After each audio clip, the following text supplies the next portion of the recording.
আমরা সাধারণত এটাকে বলি কনসিলস্টপ কক। আমরা পুরো বডিটাকে খুলে রেখেছি, এখন শুধু পিতলের যে প্রিমিয়ামটা এটাকে সেট করব।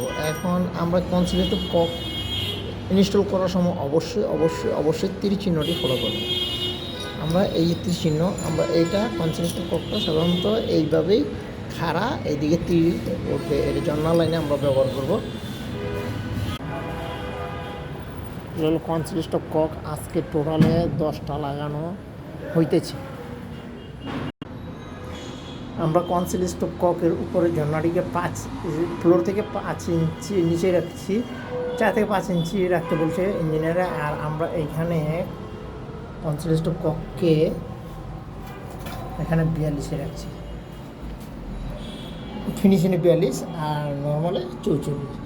আমরা যেখানে ছাদ পুরোপুরি